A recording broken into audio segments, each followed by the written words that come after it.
देवियों और सज्जनों, आप सभी का इस विशेष अवसर पर हार्दिक स्वागत है, जहां हम अवध गौरव रत्न सम्मान समारोह में एकत्रित हुए हैं। ये वो मंच है जहां हम उन महान हस्तियों को सम्मानित करने आए हैं जिन्होंने अपने कार्यक्षेत्र में उल्लेखनीय योगदान दिया है और अवध का गौरव बढ़ाया है।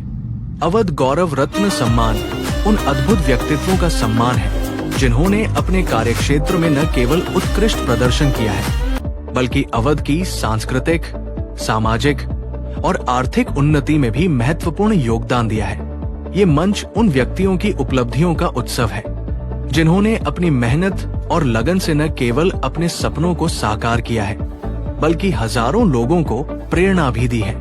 इस विशेष अवसर पर हम आपके लिए लेकर आ रहे हैं एक ऐसा आयोजन जो मनोरंजन, कला और संस्कृति का अद्भुत संगम होगा। फिल्म स्टार नाइट और सांस्कृतिक कार्यक्रम।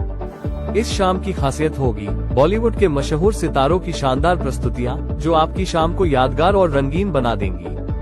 उनके साथ होंगे बेहतरीन गायन, नृत्य और अभिनय से भरपूर प्रदर्शन। सिर्फ इतना ही नहीं, हमारे सांस्कृतिक कार्यक्रम में आप देखेंगे भारतीय संस्कृति की विविधता और उसकी खूबसूरती का जश्न। पारंपरिक लोक नृत्य, संगीत और अन्य कला रूपों के माध्यम से हमारी विरासत और जड़ों को महसूस करने का अनमोल मौका मिलेगा।